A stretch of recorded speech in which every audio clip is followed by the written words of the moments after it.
Ladies and gentlemen, we all face moments when our emotions get the better of us. Times when we react rather than respond. Days when distractions rule and discipline takes a back seat. But within each of us lies the ability to take control, not by force, but by understanding. Not through chaos, but through clarity.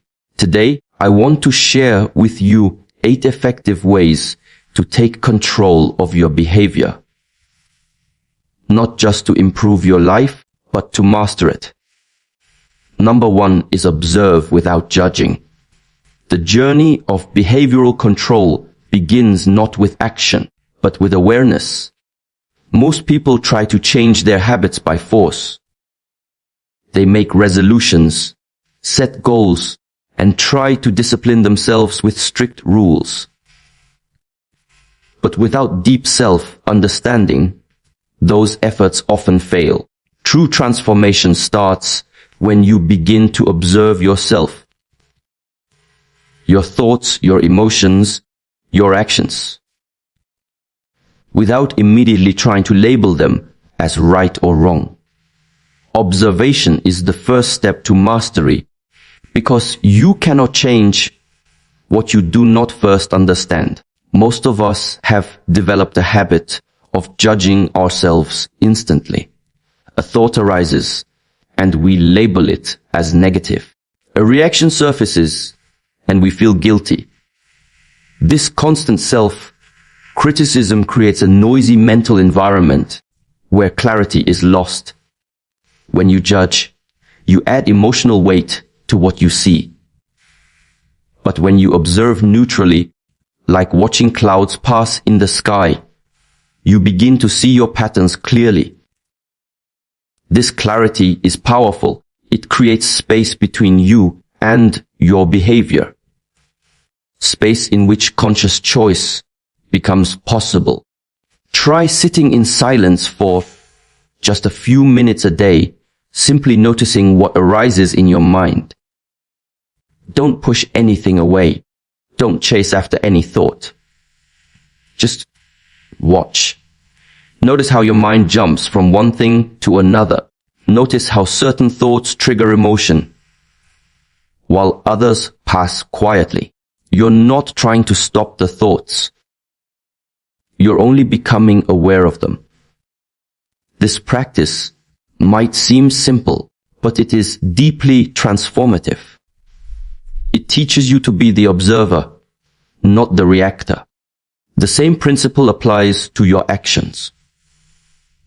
Throughout your day, bring mindful attention to what you do, how you walk, how you speak, how you respond in conversations. Watch without analysis.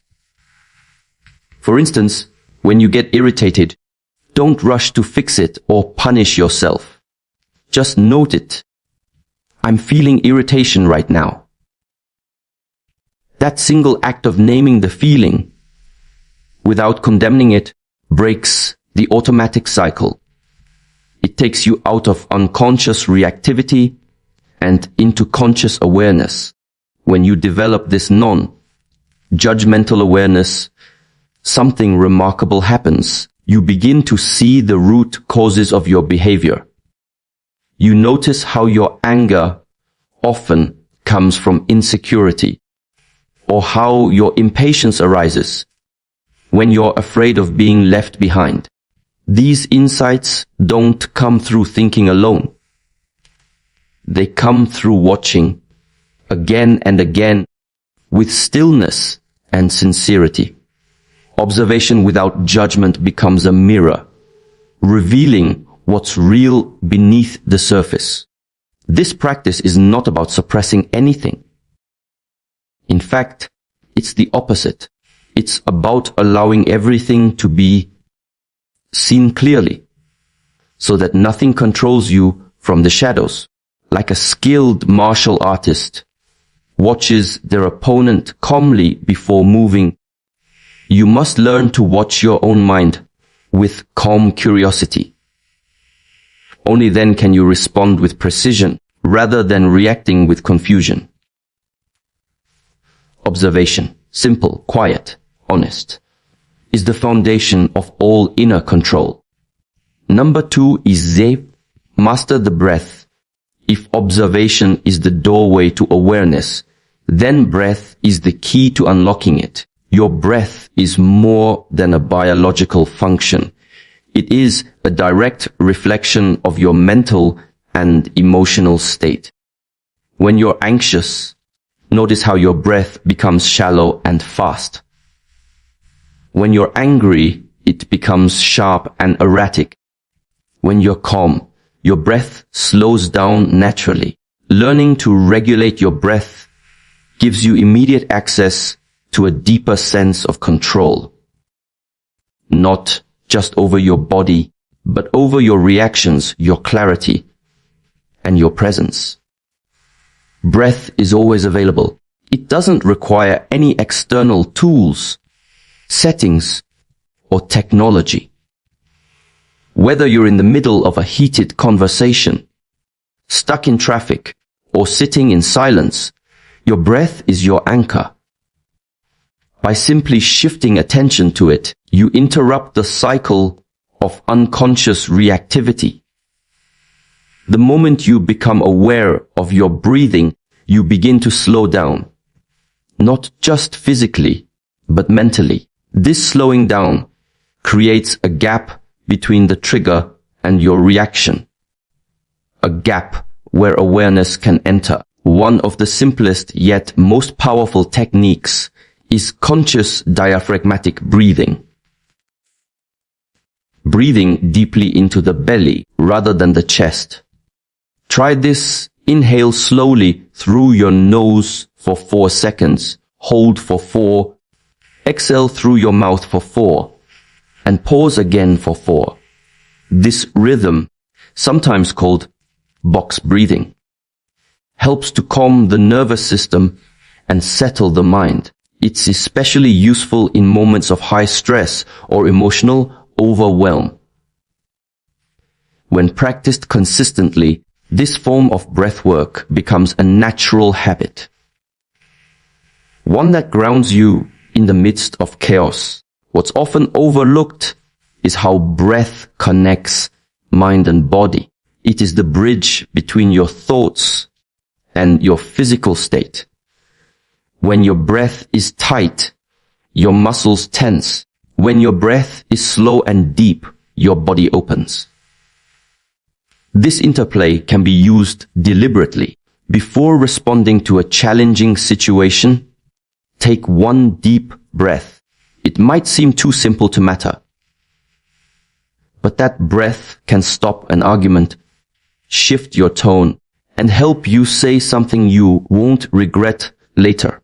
With time, this becomes second nature. Many people believe they need to control their behavior by sheer willpower, but the body often overrides the mind, especially under stress. Willpower burns out quickly.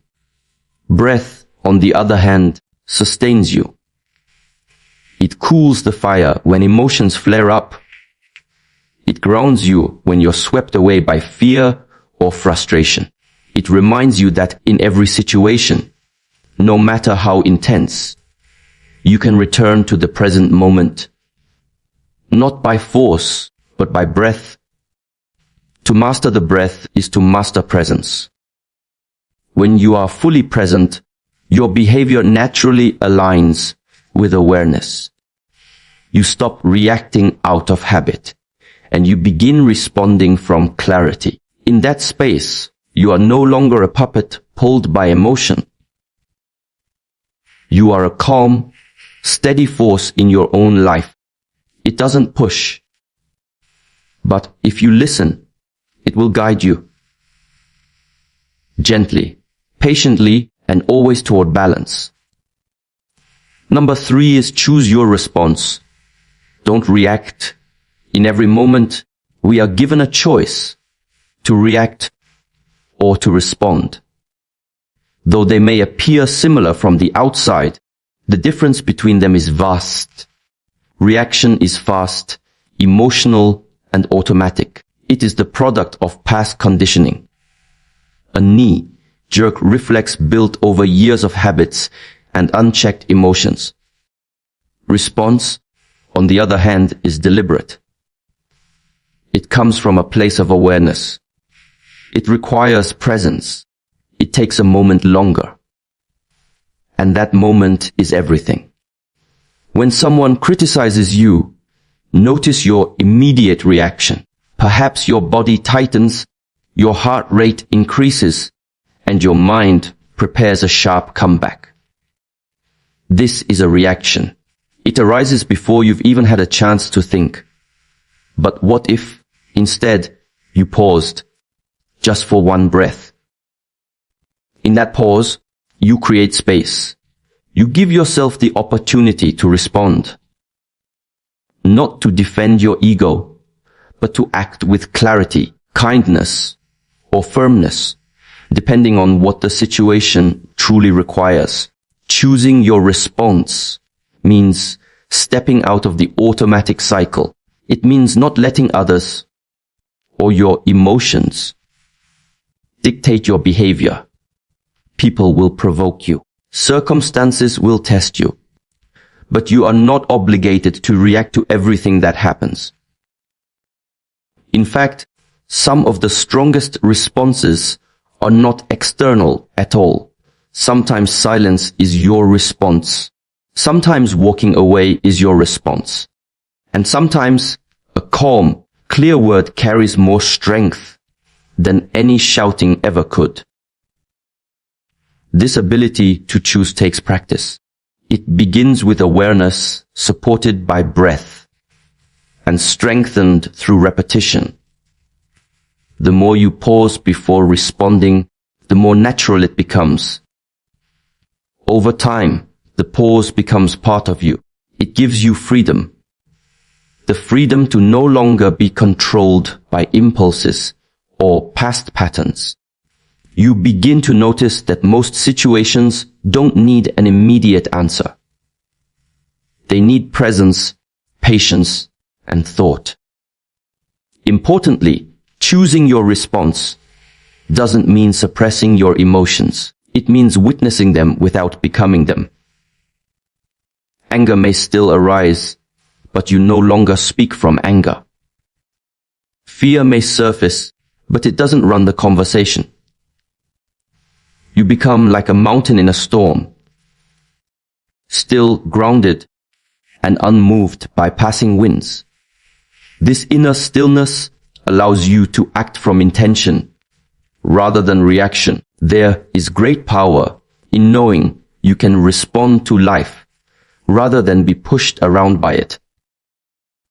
In choosing your response, you take ownership of your behavior. You stop being a passenger and you become the driver. This is not a rigid control, but a relaxed awareness, the kind that brings confidence, strength, and peace. Reactions are easy. Responses are earned, and with each conscious response, you build the person you truly wish to become. Number 4 is build consistent routines. Behavioral control is not just about what you do in moments of stress or emotion. It is also about what you consistently do when no one is watching. Your daily routines shape your inner environment. They train your mind and body to follow a rhythm, just as nature follows cycles. The sun rises and sets, the seasons change, the tides flow. Your life becomes more balanced when it has a stable rhythm. Consistent routines are not about rigidity if they are about alignment. Without structure, your days are vulnerable to randomness. You wake up late, skip meals, miss your practice, delay your priorities. And soon your mind becomes just as scattered as your schedule. But when you create a morning ritual, a focused work period, a wind-down routine at night, you begin to take command of your time. Time is life. How you spend your hours is how you shape your character.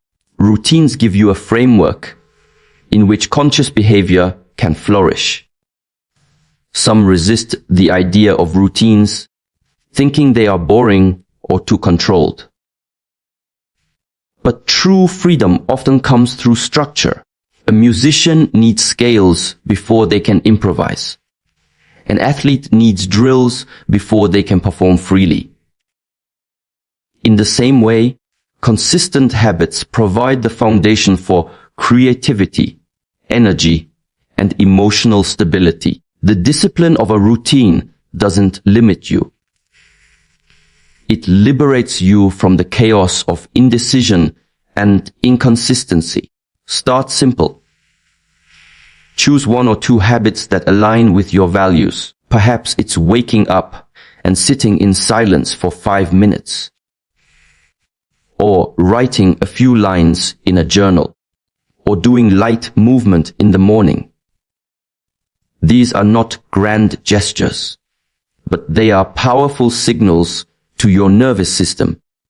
This is who I am choosing to be. When these actions are repeated daily, they begin to rewire your sense of identity. You are no longer someone who is trying to be disciplined. You simply are. Another important element of routine is timing. Doing the right thing at the wrong time creates imbalance. Honor the natural flow of your energy throughout the day. Do focused work when your mind is sharp. Rest when your energy dips. Reflect when the day winds down. Your routine should not be a prison. It should be a rhythm that supports your growth, one that evolves with you as your needs and awareness deepen. Over time, your routines become rituals, sacred spaces in your day that remind you of your path. They are no longer tasks to check off, but moments of connection with yourself. And as your routine strengthens, your behavior stabilizes. You find yourself less distracted, more intentional, and more resilient. In this stability, your power grows quietly. Not from force, but from consistency. Not through drama, but through quiet discipline, repeated, refined, and lived each day. Number 5 is be present in all you do. In a world of constant noise and distraction, presence has become a rare and powerful quality. Most people live in fragments. Their body in one place, their mind in another. They eat while scrolling, listen while thinking of their reply, walk while rushing to the next task. This disconnection becomes a habit, and soon, even meaningful moments are experienced halfway. The practice of being present, fully, deeply present, is not only healing, but transformative. It is one of the most direct ways to take control of your behavior. Presence means giving your full attention to what you are doing, without distraction and without resistance. When you are present, even the smallest act becomes meaningful. Washing your hands becomes a sensory experience. A conversation becomes a real exchange. A walk becomes a meditation. You begin to realize that the quality of your life doesn't depend on how many things you do, but on how deeply you experience each one. Being present also makes you more conscious of your impulses. When you are fully aware of this moment, you catch yourself before you slip into distraction. You notice when your fingers reach for your phone out of habit. You recognize the tension building before a reactive comment. These small moments of awareness give you the opportunity to pause, to choose, to shift. Presence is like a spotlight. Wherever you shine it, behavior becomes visible, and what is visible can be shaped. It's important to understand that presence is not something mystical or far away. It's practical and immediate. It's available to you right now, in this breath. When you drink your tea, drink only tea. When you read, read fully. When you walk, feel each step. This kind of mindfulness builds a sense of inner calm that stays with you. It slows you down, not in action, but in thought. It helps you respond from stillness rather than from stress. Practicing presence also deepens your relationships.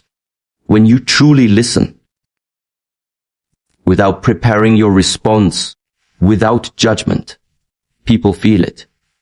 Presence is felt more than spoken. It creates trust, understanding, and connection. And more importantly, it creates self-connection. The more time you spend truly present, the more you begin to meet yourself honestly, your needs, your emotions, your patterns. Not as problems to fix, but as realities to understand. In this way, presence becomes your teacher. It reveals what you've been running from. It quiets what is unnecessary. And it strengthens what is essential. The more present you are in each act, the more naturally your behavior aligns with awareness. It's not about doing more. It's about being more in what you do. Presence is not a technique. It is a way of being. And every moment you choose it, you are taking back control of your life. One breath, one word, one step at a time. Number 6 is guard your inner circle.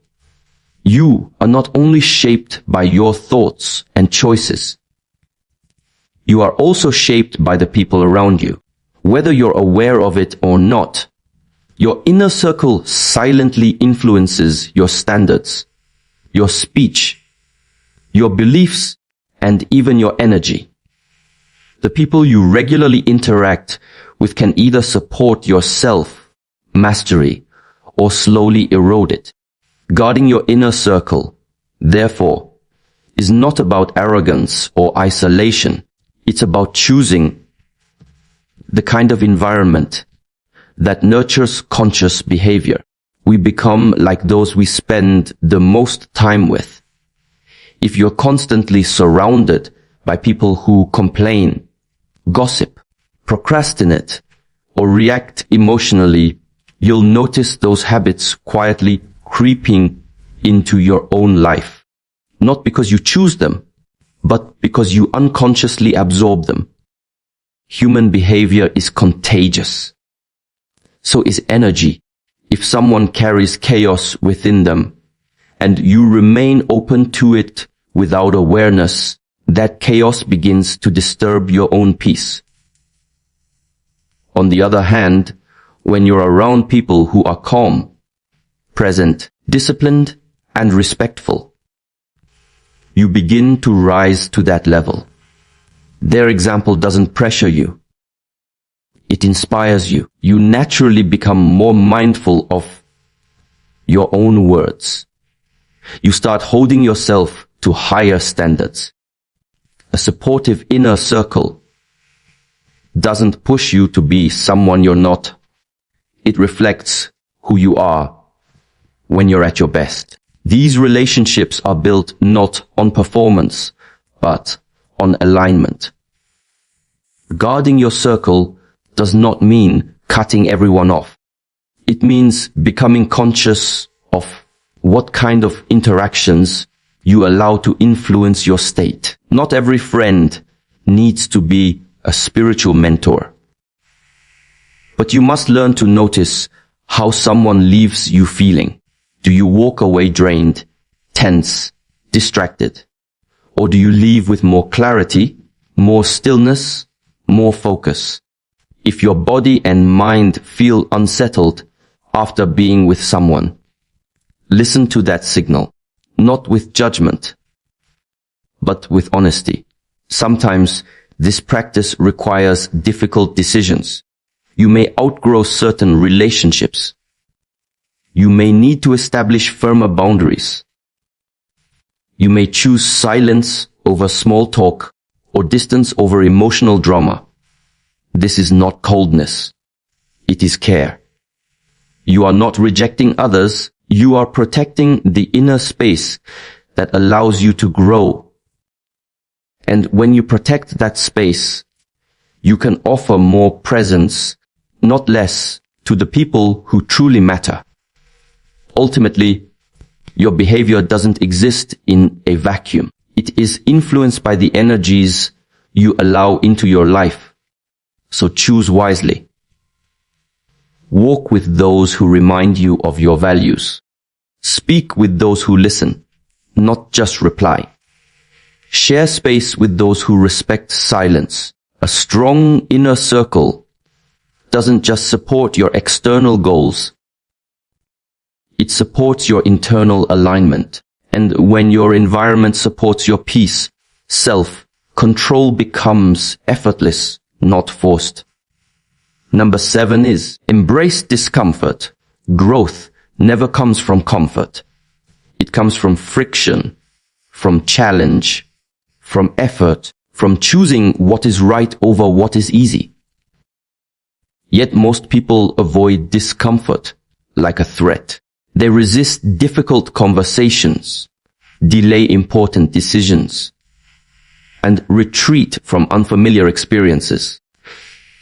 But if you truly want to take control of your behavior, you must change your relationship with discomfort.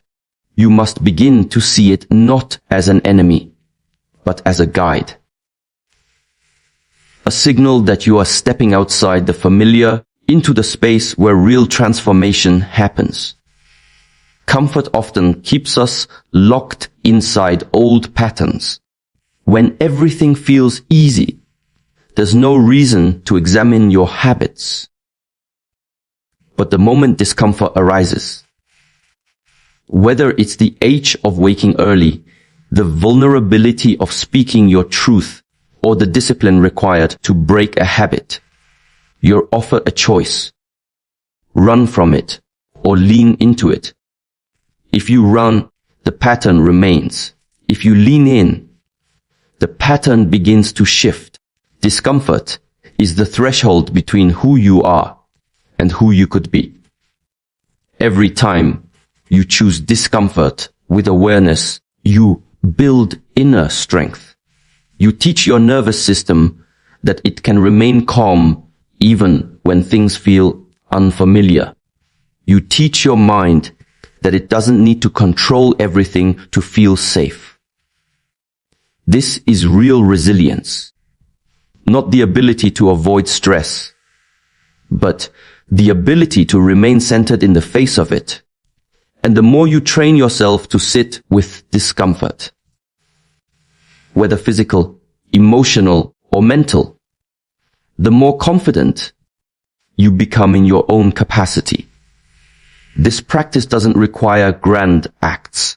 It begins with small decisions, choosing silence when your ego wants to argue, staying in stillness when restlessness rises, finishing the task when laziness calls you away. These small moments of resistance are powerful training grounds. Each time you face them with awareness, you expand your tolerance. You become less reactive, more composed, more capable. Discomfort no longer controls you. It sharpens you. Of course, not all discomfort is meaningful. Some pain is a signal to stop, to rest, to protect. This is why awareness is key. You must learn to discern between discomfort that helps you grow and discomfort that signals harm. But most of what people label as too hard is simply unfamiliar. The goal is not to suffer. The goal is to strengthen. To use discomfort as a tool, not a punishment. to stand in the fire without being burned. Ultimately, every step of transformation passes through discomfort, and those who avoid it remain stuck, repeating the same patterns year after year.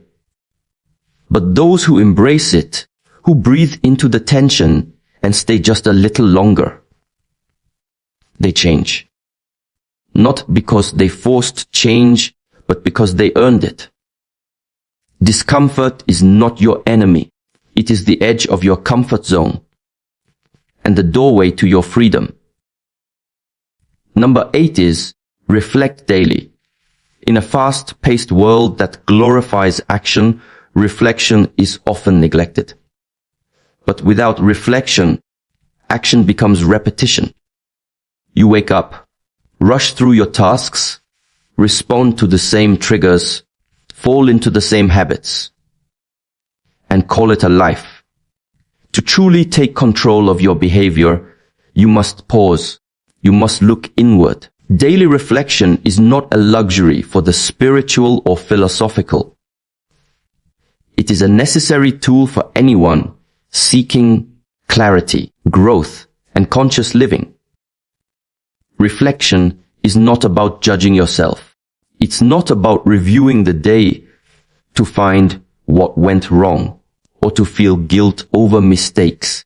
It is about seeing with honesty, with stillness, and with compassion, just as you might clean your home at the end of each day. Reflection is how you clean the mind. You clear out the mental noise. You recognize what felt aligned and what didn't.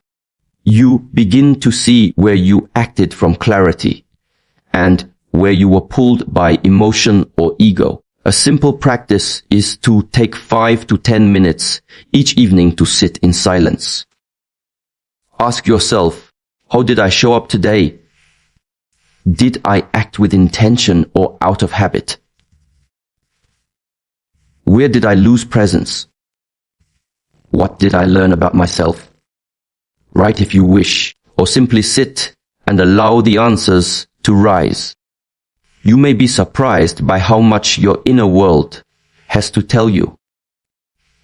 If only you listen. You don't need to fix everything. Awareness itself is already the beginning of change.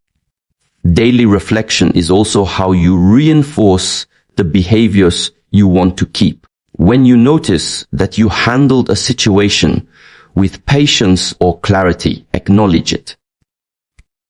Not with pride, but with recognition. This creates a feedback loop, a quiet affirmation that your efforts are bearing fruit. Just as a gardener observes the soil, the growth, and the light, you too must observe your mind and your actions to cultivate what is healthy and remove what is not.